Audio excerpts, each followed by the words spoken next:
assistance and your respect as we walk through that, because there are still people who are suffering, and I'm not going to victimize families. I'm not going to victimize the deceased again. And I'll just tell you that if we get those sorts of questions. But we'll get to that in a little bit. Right now, what I would like to do is hand the podium over to Colonel Bill Gardner from the Idaho State Police so he can share his agency's perspective on this. Thank you. Thanks, Bill.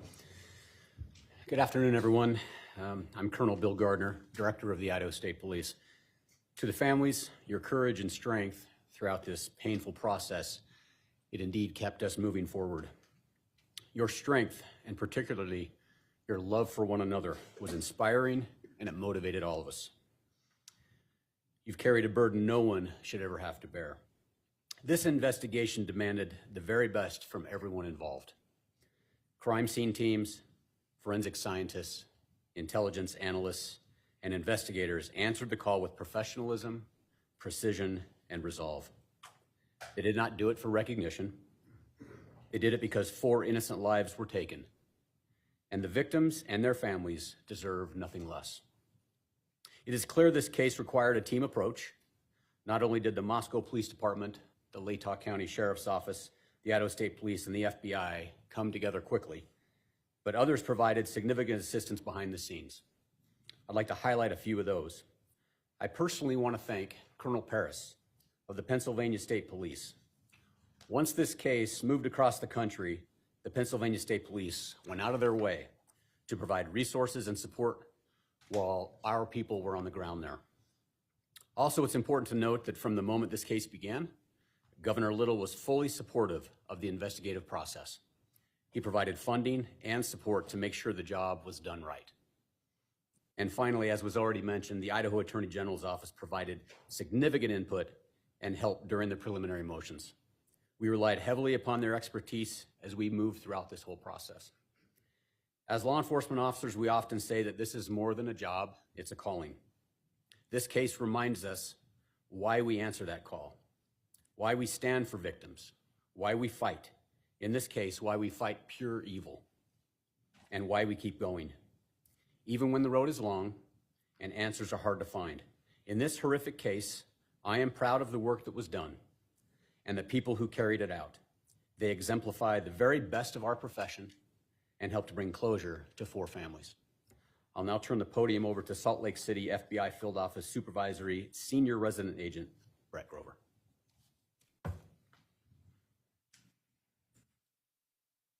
Good afternoon. My name is Brett Grover. I'm the Supervisory Senior Resident Agent in our Coeur d'Alene office of the FBI, which is part of our FBI Salt Lake City division. On behalf of the FBI, we offer our deepest condolences to the families of Madison Mogan, Kaylee Gonzalez, Xander Canoodle, and Ethan Chapin. The culmination of this case was a long time coming, and we hope the victims' families and friends have some sense of peace in knowing that Bryan Kohberger is being held responsible and accountable for his heinous actions. The FBI is proud to have supported the Moscow Police Department in the state of Idaho with the investigation and prosecution of this case. Countless hours have gone into this investigation. The FBI dedicated significant resources to include digital and forensic analysis, intelligence support from our folks at FBI headquarters and field offices around the country, and victim services, which continue to this day. Today's sentencing also demonstrates how the responsible use of investigative genetic genealogy, or IgG, can transform a crime scene into accountability and closure. The IgG process involves the use of DNA analysis combined with traditional genealogy research to generate investigative leads for unsolved violent crimes. In late 2022, IgG provided a crucial investigative direction for investigators working this case. But I want to be clear, IgG was just one tool that led us here today. It's a powerful complement to the core investigative work done by both the FBI and our partner agencies.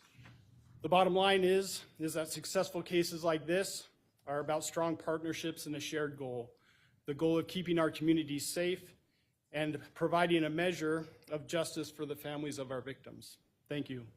I'll now turn the time over to the Attorney General for the state of Idaho.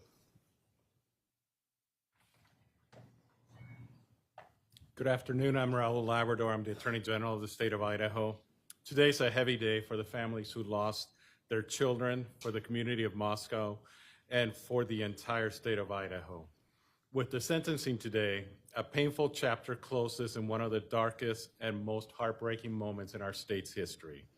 We're here because 4 young lives were stolen from us far too soon. They were full of promise, they had dreams and aspirations, people who loved them, and communities that believed in them. Their loss is immeasurable. Their absence is felt every day, not only by their families, but by classmates, friends, neighbors, and all of us who came to know their names and their stories. There is no sentence that can bring true justice for this kind of evil. Nothing we do today can undo the heartache or fill the empty chairs at family tables. But today's sentencing ensures one thing, that the perpetrator will never again walk free. In fact, he will never harm another family. I want to extend my deepest gratitude to Prosecutor Bill Thompson, whose steady leadership has guided this case from the beginning, to the people of Layton County for their trust and commitment to justice, and to the state of Idaho, and to the state, also to the local and federal law enforcement communities who have been focused on bringing justice for the victims. I also want to recognize Jeff Nye, who's the chief of my office's criminal law division, and the team of attorneys in my office who work side by side with local prosecutors. Their contributions were quiet but vital. They helped protect the grand jury's work. They pushed back against legal challenges and successfully defended the use of advanced forensic tools that helped identify Kohberger. These were groundbreaking legal efforts done with resolve, with care, and in the name of public safety. Their outstanding legal work spared the families and the public from a drawn-out, painful trial that would have reopened wounds and prolonged the family's agony. When I became the Attorney General 2.5 years ago, I interviewed Jeff Nye. He was not the chief of the criminal division at the time. And I asked him if there was anything he would change in the office of Attorney General. If you get to know Jeff, he had a long list. It was a very long list of things that he would change in the criminal division. But the first thing he talked about was the fact that our office was not helping local prosecutors with their prosecution.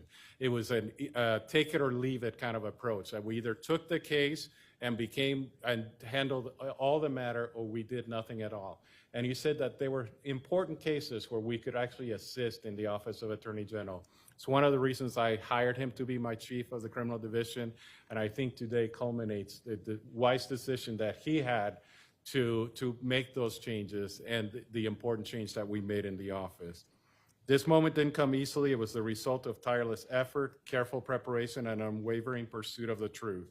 Behind the scenes, our legal teams worked diligently to defend dozens of legal challenges. Their efforts not only helped ensure a just outcome, they also spared the families and the community from the painful trial and endless appeals that would have reopened deep wounds. To the families of Madison, Kaylee, Xana, and Ethan, no words from any of us, no legal ruling, and no sentence from a judge can heal what you've endured. But I want you to know this. My sincere wish is that you have not carried this burden alone. Idaho grieves with you, Idaho stands with you, and your children's names will not be forgotten. We honor them, not only with our words today, but with our commitment to protecting others in their memory. I will never stop fighting for the people of Idaho, and I thank every single member of this community who has just reached out to the families and supported them. And may God bless the souls of the victims and the families who have suffered. Thank you. Now we will transition into our question and answer phase. Joining me at the podium will be Bill Thompson from the prosecutor's office and the 2 lead investigators, Brett Payne and Darren Gilbertson. Just a couple of things before we begin. We recognize that everyone has a lot of questions. We're going to try to do our best to get to as many as we possibly can. Also, keep in mind that there are still some things that we are unable to talk about because of either privacy interests for the victims and their families, and or they are under seal currently in the court. So if those items do come up, then that will certainly be the answer that you will receive.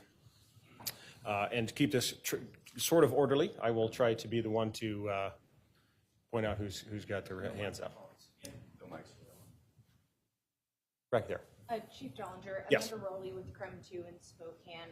What more can you tell us about the release documents that the police department is working on putting online, and what can we expect from that? Certainly.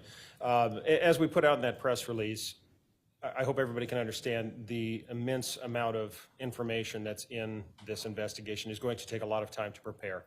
It has to be gone through legally to be redacted or figured out whether or not it can actually be released.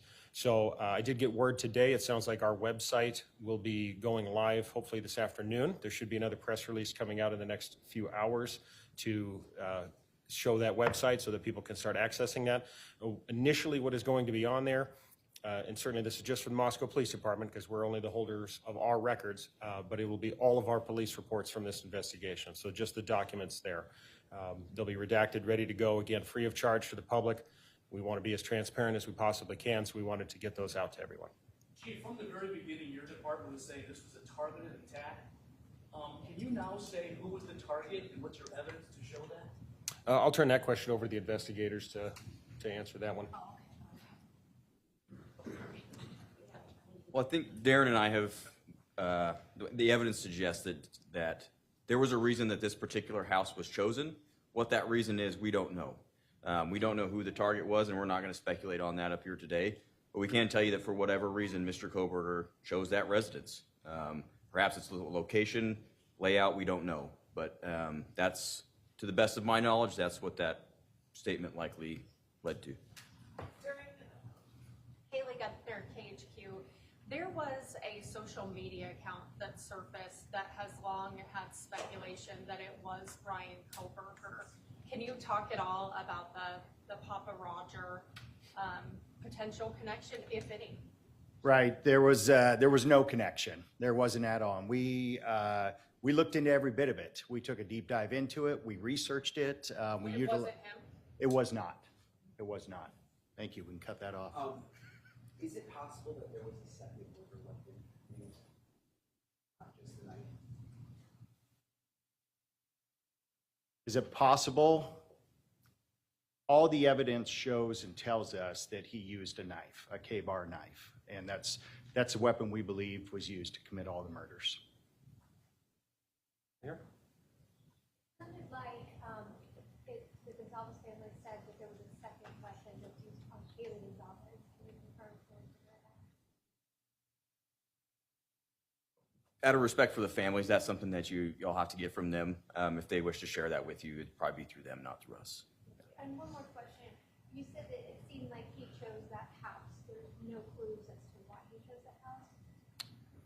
You know, after working in Moscow for several years as Chief Dollinger, that area is frequented by many, many people at all hours of the night when college is in session.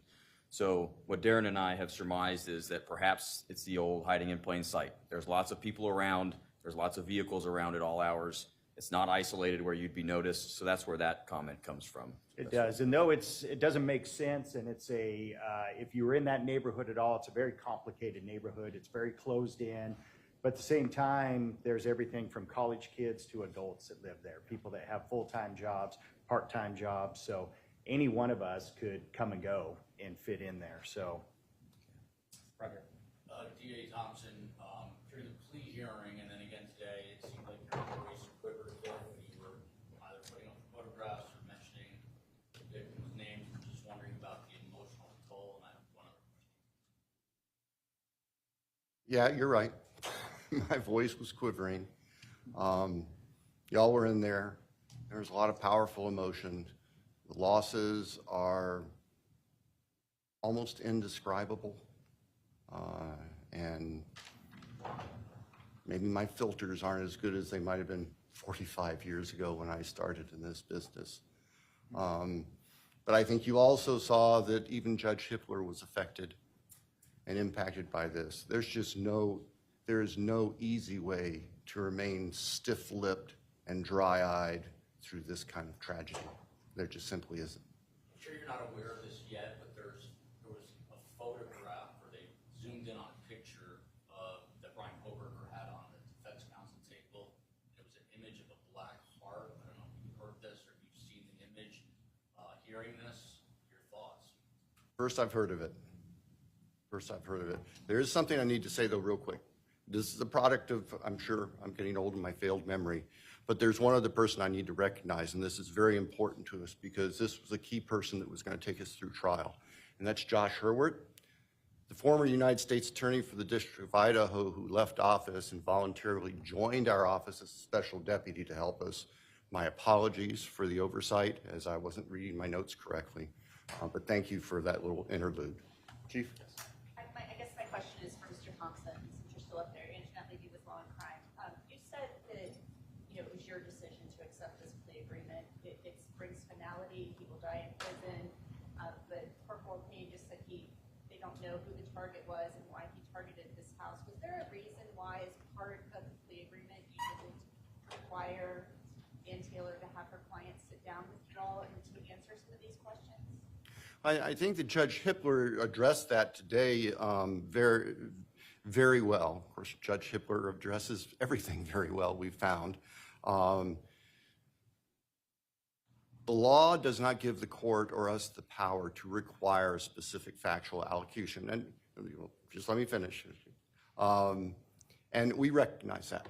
We recognize that we could have said, well, in order for us to move forward, we want a factual allocution. But I have to be perfectly candid. I don't believe that there's anything that would come out of his mouth that would be the truth.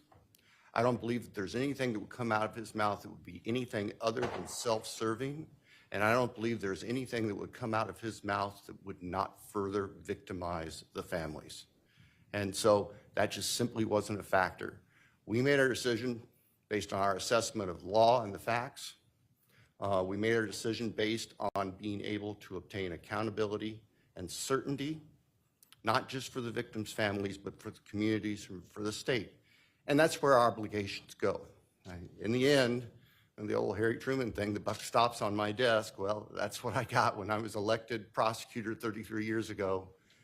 I never dreamed it would involve something like this, but we don't shirk our responsibilities just because it got big and nasty. Thank you. Corporal Payne and Lieutenant Roberson, first of all, I want to say to you, Corporal Payne, that the Chapin family told me that you called them every night during that nearly 7-week manhunt, even though you didn't have to.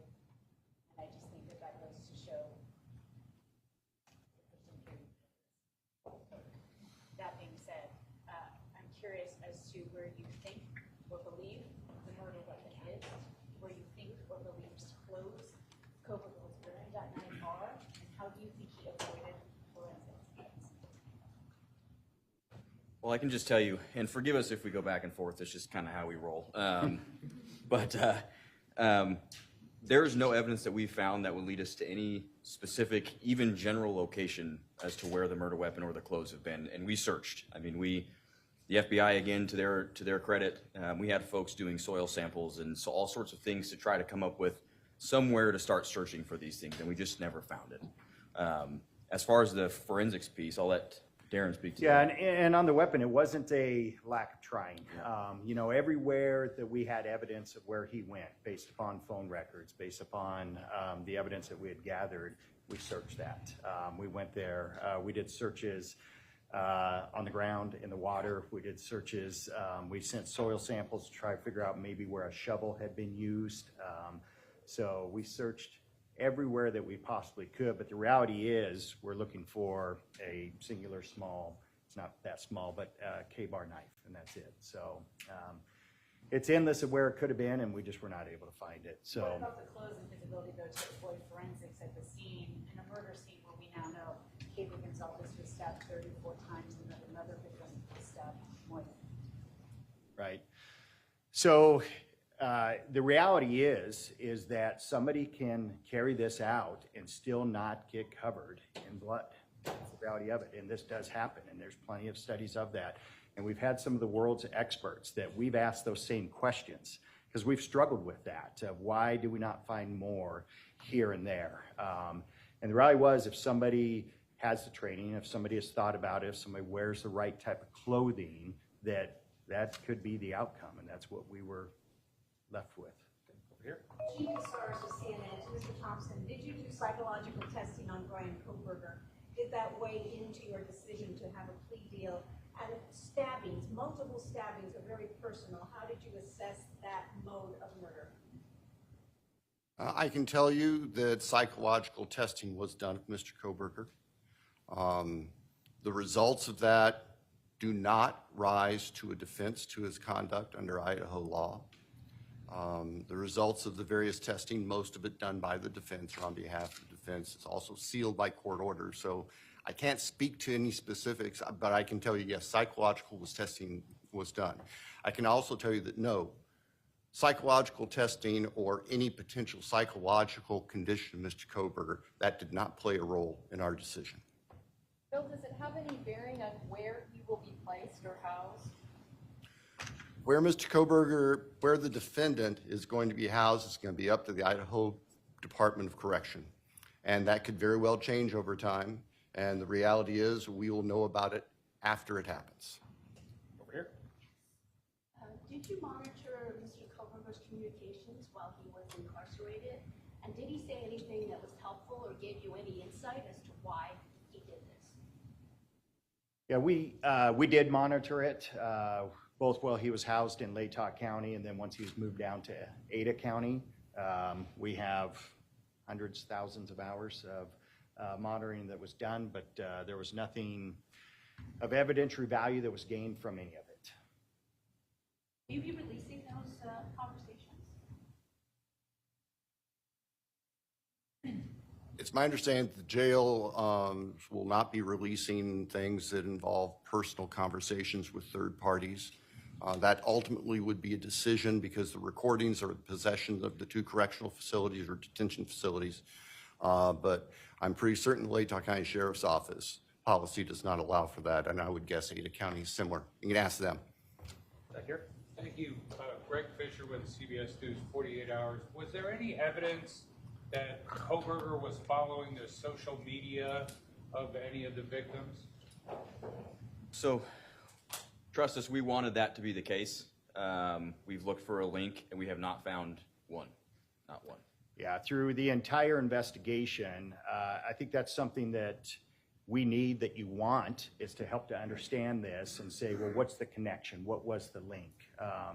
And so we had every resource possible, and we worked that tirelessly, both from everything from his side, but all the victims and all the members of the House from their side. So we have never, to this date, found a single connection between him and any of the 4 victims or the 2 surviving roommates. Michael Ruiz from Fox News Digital. My question is for the investigators. You guys are going through this case. You've got a lot of evidence about his background, his education, his training. You said earlier you couldn't identify a reason the house was targeted. Do you have a motive? We don't. Lauren Patterson, North Public Broadcasting. This question's for Anthony Gallagher, actually. I remember when Anthony was a beat cop, assigned to talk to us at the very beginning, and all of this happened, and now you're running the show. So I wanted to ask, as a community member, has this case shaped and changed how you're focusing on that? It's changed everyone involved. How could it not? It was a devastating tragedy to our community, and our police department is a part of that community, and it was very difficult for us as well. So, this is just one of those things that will not define us, but it is certainly a part of our history that we will never forget. Yes. Rebecca Boone, Associated Press. The perhaps unprecedented level of interest in a court case like this in Idaho was matched by an extremely high level of secrecy within the case. The Gonzalez family has said that they're desperate for answers about what happened to their daughter. Do you anticipate most of the court documents being unsealed, or are there things that you will specifically request remain sealed? As far as the court documents, Judge Hippler has told us that he is going to work with the attorneys to go through every sealed document. Many, probably most of the documents were sealed for the purpose of protecting against tainting a jury pool. And those documents I would expect would become unsealed. Requests for discovery, various things like that. There are also documents in there that contain very personal, private information regarding victims and families. I expect those likely will not be released under Idaho's protections against what the law calls unwarranted invasions of personal privacy. I realize that can be frustrating for folks who want to be able to explore this thoroughly, but we have to balance, and the law balances, the privacy of the people who have suffered, including the victims who are dead, with giving the public as much information as we responsibly can. Alex Duggan, the spokesman review. I'm just wondering, did a lack of knowing the reason or the motive concern you when prepping for trial? Because juries tend to want to explore the motive or reason for a crime. And also, how do you as investigators and attorneys grapple with that? Because if you can't rationalize something irrational, then how do you continue knowing that you won't get an answer? Well, I'll tell you from an investigator standpoint, we already know and realize we often don't get to know that. We want it. We all do. We naturally want that. But the reality is it's not something that we have to have or that we get. And the reality also is that oftentimes those very things that you're asking about, they're only known to one person. It's the person that commits those crimes. And I think that's probably what we have here. And I would add that going through this whole investigation, I'd probably say it's easier than it was for Bill's offices. We were focused on a task. We had a task to do, and it was discovering evidence and interviewing folks and that sort of thing. So the motive necessarily doesn't play a part in that, right? Obviously it can, but we were just focused on getting the job done in the correct way as best we could. So. And from the prosecutor's point of view, yeah, certainly lack of a clear motive is something that we think about and consider as we're preparing for trial, because we're going to have a jury of 12, ordinary, honest citizens there who are wanting to figure this thing out. But we also, and I've also found that juries tend to follow the law. And even jurors who come in with strong feelings, they tend to follow the law that the judge gives. And there is no element of motive in Idaho law for murder. And so we set that aside as something that we were going to dwell on, whether there was clear proof of a specific motive, because we knew it wasn't legally required.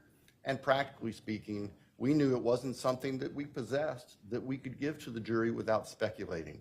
And I'm sure as heck not going to stand in front of a bunch of 12 jurors and start speculating. We're going to give them the evidence. And the evidence in this case, what you heard at the time of his guilty plea back on the 2nd, that evidence was compelling, and it showed his guilt without having to worry about motive in a human sense. But thank you for the question. Did he say anything when he was arrested? Yeah, so Brett, myself, and members of the FBI, we traveled back to Pennsylvania. We were there, and I know they hit on it earlier, but I'd be remiss without talking about the cooperation and the support that we had from them was absolutely incredible. From the time that we got on the ground with the Pennsylvania State Police and with the FBI back there, it was unbelievable. Anything that we needed, they were there to facilitate it. So we helped to shape what that looked like, what the arrest looked like, what took place once they hit the house on the search warrant and he was taken into custody. Brett and I were at another location, a barracks of the Pennsylvania State Police. And then he was brought to us and we conducted an interview with him that night there in Pennsylvania. Can you talk about what he said? So we went into this interview. We used a lot of influence and guidance from the FBI and their behavioral analysis unit to help us a ton in framing our interview strategy rather. When we spoke to Mr. Kohberger, we kept it pretty surface level to begin with, the idea being get him to speak and keep him speaking. It was pretty surface level, and then when we tried to get into things a bit more detailed, he decided to end the interview. That's pretty much as soon as we tried to walk into the purpose of why we're there, which obviously he knows we're detectives from Idaho, so that's when we really started to shut down, and then he just shut it down. So What we was his demeanor? Calm, relaxed. say very similar to what you Yeah. see and whenever you see him in court. Next question? Yeah, Mike Baker from the New York Times. I'm wondering if you can talk about Mr. Kohberger's family, whether you got much cooperation, tips, input from them along the way. The only thing I'm really able to talk about is that we didn't get any tips or any evidentiary items from the family. So, add to that? No. Just wondering if you ever had any idea of what made Mr. Kohberger take the plea deal in the end? No. Okay. Can I ask a follow-up? I know there were reports. That was a short answer. You probably have time for a short follow-up. Can I also ask a follow-up to the investigators? I know there were some reports that there was Kohberger's entire secret container out in the house. Did you ever determine what that was? No, and the belief was in the one of the surviving roommates in her statement, and that's out there, was that she observed something in his hand when she saw him, but we don't know what it was. You had an expert who was going to testify about him cleaning something off of his work computer, some software experts. Was there any evidence that he had tried to wipe anything from his phone, software-wise? The bar in particularly is their name. Yeah, and so this kind of goes into the connection to the victims as well. That's a similar question. We had the world's foremost experts on this look into it, and there was evidence that he had used software to wipe many of his devices relatively effectively, so there wasn't much evidence obtained after that. Including, I think he had two software, or was it just one software? I think he had one active phone, but I don't remember, so don't quote me remember if he had more at his home So or it office. was more than just the work computer that he had wiped with the Yeah, he software? regularly used software to try to wipe, clear things off. He used VPN on his devices also. Okay, back here. Kevin Fixler with the Idaho Statesman. I'm hoping you can walk us through the decision to hand off the DNA process on the knife sheath over to Othram Labs, who's contracted by ISP, and then ultimately the FBI takes over that IgG process. And then Prosecutor Thompson, I'm curious if you had concerns about constitutional rights issues based on how the FBI conducted themselves in that portion. I'll start, and I'll just speak briefly to, when we were notified that we had a DNA from the knife sheath, and it was a single source male DNA, touch DNA, then we knew that we had capabilities to take that further. So you're correct, the Idaho State Police has a contract with Othram Laboratories in Texas. So we flew that over there, and they started the process of working that in what was the beginning of the IgG process. And at some point during it, we were working with the FBI, which we did closely throughout the entire case and every aspect of it. We talked and met with them, and they had further resources and some capabilities that we thought may get us somewhere quicker. And so we made the decision to then shift that to the FBI and continue that process there. And as to your question about legal concerns, my simple answer is no. I didn't have legal concerns about how the FBI conducted their IgG investigation. I know that was the subject of lengthy, detailed, painfully detailed motions and briefing, and Mr. Nye rose to the occasion and was able to address all of that. But in the end, it's simply no different than sending somebody undercover into any place to gather information. And I was not concerned about the legality of it.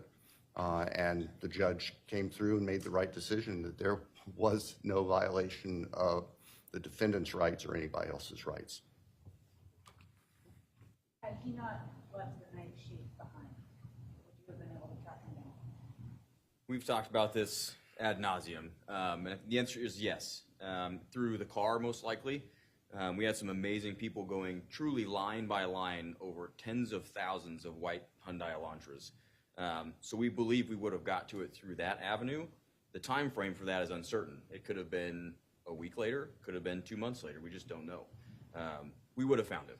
We would have found it. There's a lot of questions in regards to that initial window Brett and I made the decision on what that window was, even though the experts were saying there may be more years that match it, but the simple numbers that we began to look at were astronomical, of thousands and thousands, tens of thousands of these vehicles. So we chose to try to narrow it and start smaller, and then as we had to, we were going to open that up. But we both believe we would have gotten him through the car eventually. A question for Mr. Thompson.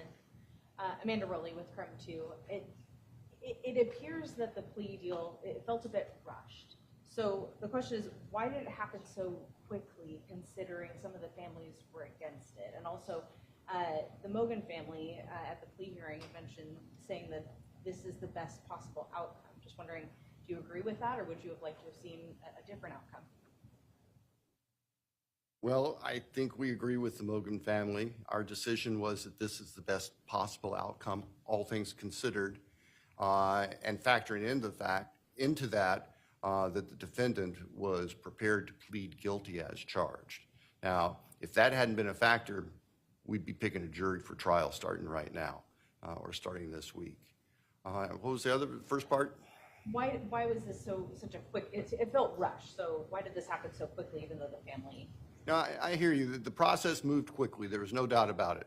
And like I outlined for the court earlier today, things changed dynamically the week following the June 18th hearings on the defense motion for a continuance and the alternate perpetrator motion, where Judge Hippler made it very clear that the defense was not going to prevail on either of those. And so the reality of trial was there, and there was nothing else in its way. We were continuing to prepare for trial. We had been doing that for months, and as I mentioned, that's you bringing Mr. Hurwitz in to help us because the Attorney General's office was not able, with the manpower, to help us all the way through trial. We were ready to go. When we were approached by the defense about the possibility of a plea, our first question was, is your client prepared to plead guilty? And it took them a little while to give us that answer. In the meantime, we reached out to the families, and we talked to the families, and we solicited their input, and we considered that in making our decision. The fact of the matter is, and I think Judge Hippler commented on this back on July 2nd when we were in court, is that the logistics of the upcoming trial, with 10,000 prospective jurors being summoned in, the court staff making arrangements and preparing to process that part of the case, dictated that if the case was going to resolve, it needed to resolve quickly. And so that kind of drove the pace over that weekend, the last weekend of June. At the end of the weekend, when we understood from the defense that the defendant was prepared to plead guilty, the court was notified the next morning, and the court wanted to move quickly to get a plea done on the record if it was going to be done, and if it wasn't, so we were not interrupted in our trial preparations. So trial logistics were the main concern, just as Judge Hippler had said prior, right, with the jury as a factor and that sort of thing. Yeah, the practical aspect is that the trial machine was running, and if it was going to be interrupted, that had to be known as soon as possible. I think that's the fairest explanation. Got a question here? Yes, Michelle Finucci from 48 Hours. I just had a question about when you were looking into Kohberger's past. Was there any early sign of trouble, or what did his background look like? Well, we can't go into his younger years. I believe that's actually still under seal. Correct me if I'm wrong. But what I can tell you is the things we do know about him was that his education led him down a path that was very much focused on forensics, crime scenes, that sort of thing. So that was really what we focused on in his background, is what led him down this path. How may he have prepared for this? And I think that was a big component of that, was just his schooling and his choice of potential future profession. And just so there's no speculation here by what Detective Payne just said, documents under seal involving Mr. Kohberger's background, they may or may not be released down the road. I can tell you that there is no evidence of any criminal history of any significant nature. There was no evidence of a history of violence. There was no evidence of a history of a factual predisposition to do the crimes that he committed here. So if there are any concerns among your listeners or readers that somehow he was a serial killer in waiting with all of these prior actions, we are not aware of any behaviors like that that preceded what happened here in Idaho. We'll take this question here, and then we're going to have two more after that. Yeah, I'm going to argue with CBSD's questions for Mr. Thompson. Mr. Thompson, you talked about meeting before the plea deal was reached, including the Gonzalez's. Have you spoken to the Gonzalez's afterward about their displeasure with this? And if so, what is that conversation? We have spoken with families afterwards, and I can tell you that families that did not agree with our decision have made that very clear to us. And I don't expect anything different. I respect, and we respect, that everyone is going to grieve differently, even within family units. And everyone is going to look at the case and possible resolutions from their own light, and they are entitled to that as victims. I'm not going to pretend that everybody was just fine with our decision, because there were families and family members who were not. And we accept that. We recognize that. It's just a fact of life. More questions? Call on you yet? It was stated earlier that the target is unknown. However, it's been speculated that the convicted may have encountered Maddie while she was serving at the Maddie Greek restaurant due to the vegan menu options. When his digital data was analyzed, were there any location pins or any information there that could have connected him to where Maddie worked?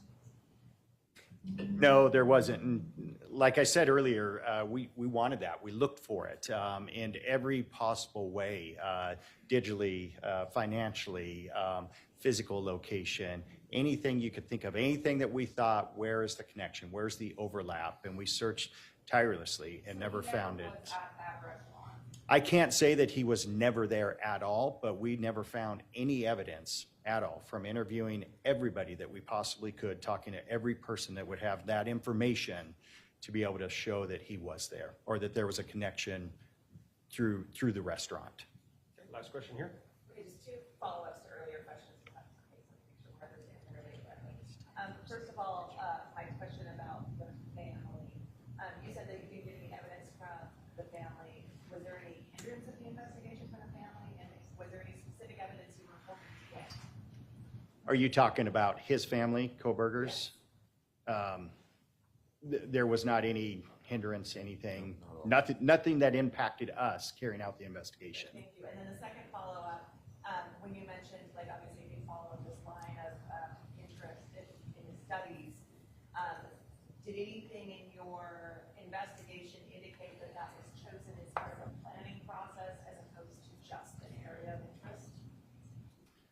There was nothing aside from, we have some of his coursework where he did, a crime scene recreation, that sort of thing, but it was all part of his studies. So I don't think that any of us attributed that to a planning process per se.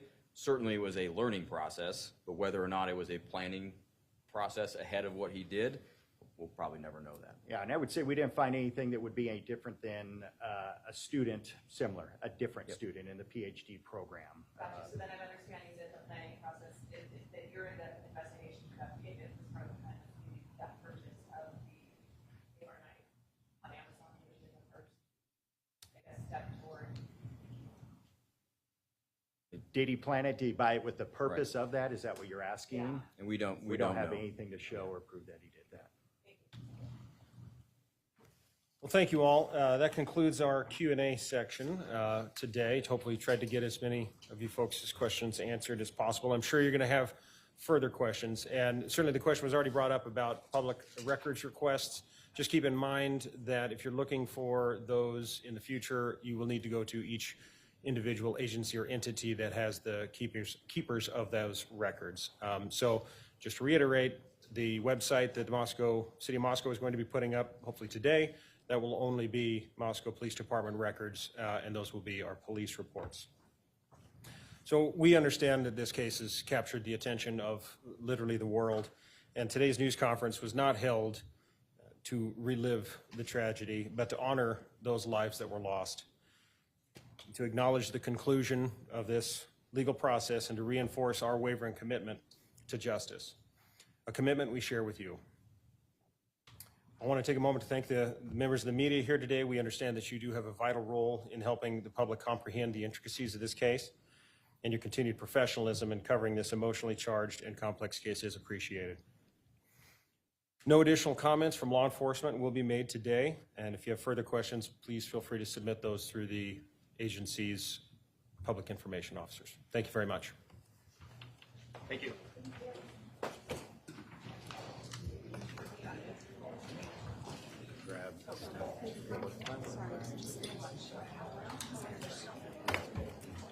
Hey?